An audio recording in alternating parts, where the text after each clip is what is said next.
जय श्री राधे श्री हरिवंश राधा वल्लभ लाल की जय। हित हरिवंश महाप्रभु की जय। परम पूज्य गुरुदेव महाराज की सदा जय हो। आइए आज सुनते हैं भक्तमाल से राजा चित्रकेतु की सुंदर कथा को। और ये सिर्फ कथा नहीं है, सुनकर हमें समझ में आएगा कि कहीं ना कहीं हम सबकी ऐसी ही स्थिति है। किसी चीज़ अगर हमारे जीवन में कोई अभाव है, किसी चीज़ की कमी है, तो हमारा सारा ध्यान उस कमी पर ही रहता है। हम भगवान को भी उसी चीज़ के लिए कहीं ना कहीं अपने मन में कोसते ही रहते कि प्रभु आपने मुझे ये नहीं दिया, प्रभु आपने मुझे ये नहीं दिया, आप मुझे ये दो दो दो दो। बल्कि हम ये नहीं देखते कि हमें कितनी सारी चीज़ें उन्होंने दे रखी हैं, बल्कि जो नहीं है उस पर ही हमारा सारा ध्यान केंद्रित रहता है। तो क्या ऐसा होने पर हम सुखी रह सकते हैं? और अगर भगवान से बहुत ज़िद करी और उन्होंने हमारी ज़िद देखकर हमें दे भी दी, तो क्या वो हमारे लिए सही है? या फिर वही सही था कि मेरे पास वो चीज़ नहीं थी, तब मैं कई बार हम ऐसा सोचते यार जब ये नहीं था तभी मैं ज़्यादा खुश थी, अभी ये चीज़ जो मैं बहुत मांग रही थी आने के बाद मेरी प्रॉब्लम्स और ज़्यादा बढ़ गई हैं।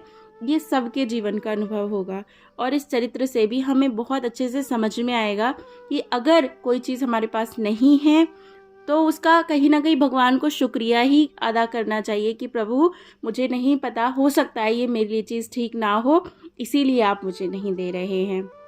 तो देर नहीं करते हैं, प्रेम से कहो जय जय श्री राधे और इसे शुरू करते हैं।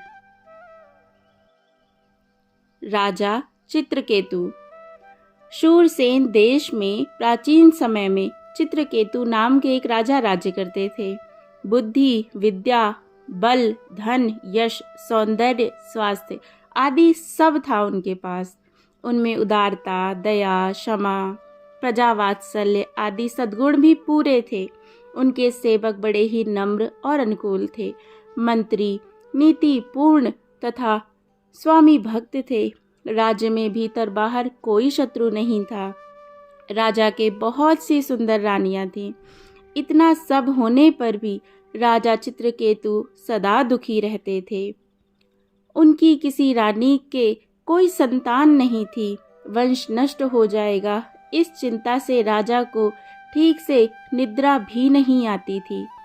एक बार अंगिरा ऋषि, सदाचारी भगवत भक्त राजा चित्रकेतु के यहाँ पधारे। महर्षि राजा पर कृपा करके उन्हें तत्व ज्ञान देने आए थे, किंतु उन्होंने देखा कि ये मोहवश राजा को पुत्र पाने की प्रबल इच्छा है। उन्होंने भगवान की भक्ति और इन सब के बारे में बहुत कुछ समझाने की कोशिश करी, लेकिन जब उन्हें लगा कि इन्हें सिर्फ पुत्र ही चाहिए, ऋषि ने सोच लिया कि जब यह पुत्र वियोग से दुखी होगा तभी इसमें वैराग्य होगा और तभी कल्याण के सच्चे मार्ग पर चलने योग्य होगा। अतः राजा की प्रार्थना पर ऋषि ने त्वष्टा देवता का यज्ञ किया और यज्ञ से बचा भविष्य राजा को देकर कह दिया कि इसको तुम रानी को दे देना। महर्षि ने यह भी कहा कि इससे जो पुत्र होगा वह तुम्हें हर्ष शोक दोनों देगा। उस जो अन्न था जो यज्ञ से मिला था, उस अन्न को खाकर राजा की एक रानी गर्भवती हुई। उसके पुत्र हुआ। राजा तथा प्रजा दोनों को अपार हर्ष हुआ। राजा पुत्र स्नेहवश उसी रानी से अनुराग करने लगे। दूसरी रानियों की याद ही उन्हें अब नहीं आती थी। राजा की उपेक्षा से उनकी रानियों के मन में सौतिया दाह उत्पन्न हो गया। सबने मिलकर उस नवजात बालक को एक दिन विष दे दिया और बच्चा मर गया। बालक की मृत्यु के कारण शोक से राजा पागल हो गए। राजा को ऐसी विपत्ति में देख उसी समय वहां देवर्षि नारद के साथ महर्षि अंगिरा आए।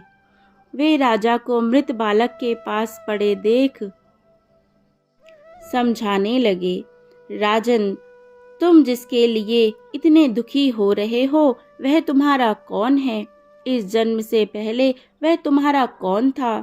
जैसे रेत के जल के प्रवाह से कभी एकत्र हो जाते हैं, कभी फिर अलग हो जाते हैं, वैसे ही काल के द्वारा विवश हुए प्राणी मिलते और विलग हो जाते हैं। यह पिता पुत्र का संबंध कल्पित है।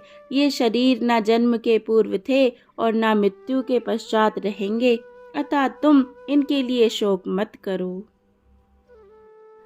महर्षि की ऐसी बातें सुनकर भी राजा को इन वचनों से कुछ सांत्वना नहीं मिली। उसने पूछा, महात्मन, आप दोनों कौन हैं?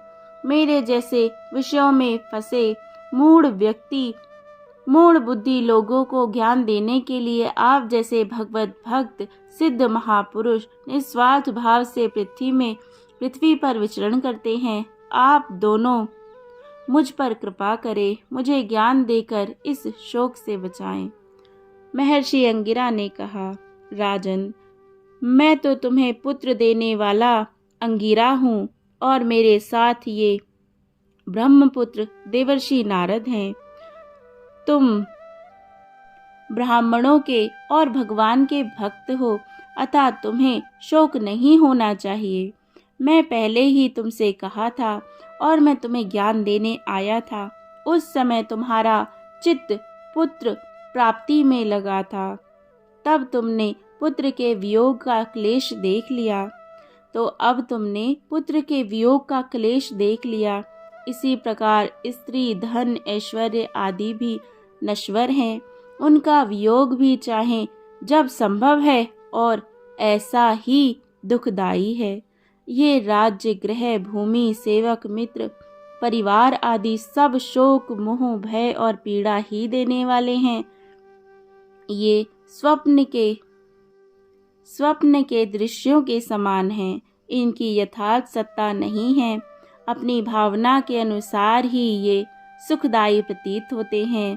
द्रव्य, ज्ञान और क्रिया से बना इस शरीर का अभिमान ही जीव को क्लेश देता है। एकाग्र चित्त से विचार करो और एकमात्र भगवान को ही सत्य समझकर उन्हीं में चित्त लगाकर शांत हो जाओ। राजा को बोध देने के लिए देवर्षि नारद ने जीव का आवाहन करके बालक को जीवित करके उससे कहा, जीवात्मन, देखो, ये तुम्हारे माता पिता, बंधु बांधव तुम्हारे लिए व्याकुल हो रहे हैं, तुम इनके पास क्यों नहीं रहते?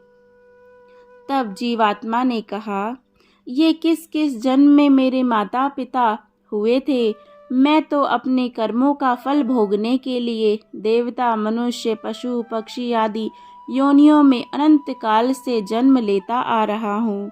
सभी जीव परस्पर कभी पिता, कभी पुत्र, कभी मित्र, कभी शत्रु, कभी समजातीय, कभी रचक, कभी आत्मीय और कभी उदासीन बनते हैं। ये लोग मुझे अपना पुत्र मानकर रोते क्यों हैं? पुत्र मानकर प्रसन्न क्यों नहीं होते? जैसे व्यापारियों के पास वस्तुएं आती और चली जाती हैं, एक पदार्थ आज उनका है, कल उनके शत्रु का, वैसे ही कर्मवश जीव नाना योनियों में जन्म लेता घूमता है। जितने दिन जिसका शरीर साथ है, उतने ही दिन उसके संबंधी अपने हैं। यह स्त्री, पुत्र, घर आदि का संबंध यथार्थ नहीं है। आत्मा न जन्मता है न मरता है, वह नित्य, अविनाशी, सूक्ष्म, स्वयं प्रकाशमय है। वस्तुतः भगवान ही अपनी माया से गुणों के द्वारा नाना चीजों में व्याप्त हो रहे हैं। आत्मा के लिए ना कोई अपना है न पराया, वह एक है और हित करने वाले शत्रु, मित्र आदि नाना बुद्धियों का साक्षी है। साक्षी आत्मा किसी भी संबंध तथा गुण दोष को ग्रहण नहीं करता। आत्मा तो कभी मरता नहीं, वह नित्य है और शरीर नित्य है नहीं। फिर ये लोग क्यों व्यर्थ रो रहे हैं? जीवात्मा के इतना कहकर चले जाने पर सबका मोह दूर हो गया। विष देने वाली रानी को भी बाद में बड़ा पश्चाताप हुआ। वह सुनकर महाराज चित्रकेतु महर्षि अंगिरा और देवर्षि नारद के पास आकर उनसे भगवत प्राप्ति का साधन पूछने लगे। नारद जी ने उनको भगवान शेष का ध्यान तथा स्तुति मंत्र बतलाया। उसी स्तुति रूप विद्या का राजा ने केवल जल के सहारे रह 7 दिन तक अखंड जप किया। इसके प्रभाव से वे विद्याधरों की योनियों में आ गए और कुछ समय पश्चात अपनी मनोगति के अनुसार भगवान शेष के पास पहुंच गए। वहां अनेकों ऋषि मुनि योगी और ज्ञानियों से सेवित भगवान संकर्षण के दर्शन किए और उनसे तत्व ज्ञान का उपदेश प्राप्त किया। भगवान के उपदेश से राजा का मोह भंग हुआ, अज्ञान जाता रहा और वे समस्त कामनाएं, संपूर्ण इच्छाएं एवं सब प्रकार के अहंकार को त्याग कर परमात्मा में मन लगाने लगे। अब इन्हें अपनी तपश्चर्या और योग के बल से इतनी शक्ति प्राप्त हो गई कि ये 14 लोकों में बिना रोक टोक के आ सकते थे। एक बार वे आकाश मार्ग से होकर जा रहे थे कि उनकी दृष्टि शिवलोक पर पड़ी। वहां उन्होंने देखा कि भगवान शंकर महर्षियों, देवर्षियों और देवगणों के समाज के मध्य भी अपनी पार्वती को अंक में लेकर बैठे हैं। भगवान शिव की गोद में माता गौरी बैठी हैं। चित्रकेतु उस दृश्य को देखकर भगवान शंकर और पार्वती की आलोचना करने लगे। चंद्रमौली तो केवल उस आलोचना को सुनकर हंस दिए। भगवान शंकर तो केवल हंस दिए, पर पार्वती जी को क्रोध आ गया और उन्होंने चित्रकेतु को शाप दिया कि तू बड़ा, माता ने कहा, तू बड़ा उद्धत और घमंडी है, इस देव योनि के योग्य नहीं। जा, इस कुकृत्य के कारण तुझे असुर योनि प्राप्त हो। शाप सुनकर चित्रकेतु को ना तो दुख हुआ और ना भय ही, किंतु वे माता पार्वती के साथ शिष्ट व्यवहार करने के लिए विमान से उतर पड़े और उनके चरण पकड़कर बोले, माता, मुझे आपके द्वारा दिया गया शाप स्वीकार है, पर मेरे विशिष्ट व्यवहार से उत्पन्न हुई अपने हृदय की विकृतियों को दूर कर आप मुझे क्षमा कर दीजिए, जिससे कि शाप देने के बाद भी आपके हृदय को किसी प्रकार कष्ट ना हो। इस प्रकार क्षमा मांगकर चित्रकेतु विमान में बैठकर चल दिए। उनकी इस स्थिति को देखकर पार्वती को बड़ा आश्चर्य हुआ। शंकर जी ने उन्हें बतलाया, देवी, भगवान के आश्रित रहने वाले भक्त किसी से डरते नहीं, क्योंकि किसी भी स्थिति उनके अंतःकरण को विचलित नहीं कर सकती। वे स्वर्ग, नरक तथा मोक्ष में भी समान दृष्टि रखने लगते हैं। वे जानते हैं कि जीव भगवान की लीला से सुख दुख, जन्म मरण, शाप, अनुग्रह के अधिकारी होते हैं। ये चित्रकेतु भी वैसे ही शांत एवं भगवान के अनन्य भक्त हैं।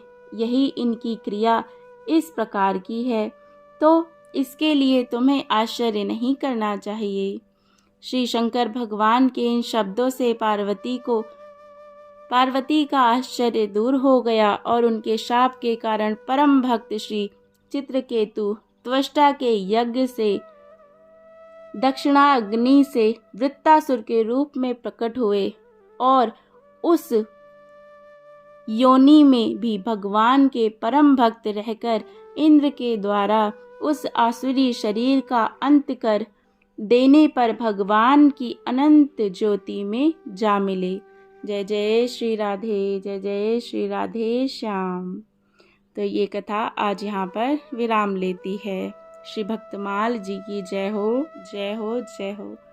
भगवान ने हमें जैसी परिस्थिति दी है, जितना दिया है, जो कुछ दिया है, चाहे वो धन धान्य की बात हो, चाहे वो संपत्ति की बात हो, चाहे वो अपने परिवार के जनों की बात हो, चाहे संतान की बात हो, जिसको जैसी स्थिति मिली है गुरुदेव बार बार कहते हैं इसी में हमारा परम कल्याण है और हमें हमेशा ही भगवान को इसी बात के लिए धन्यवाद करते रहना चाहिए कि हे प्रभु, बस मैं अब आपको ना भूलूं, बाकी तो सब चलता ही रहेगा उनकी कृपा से। जय जय श्री राधे, जय जय श्री राधे श्याम।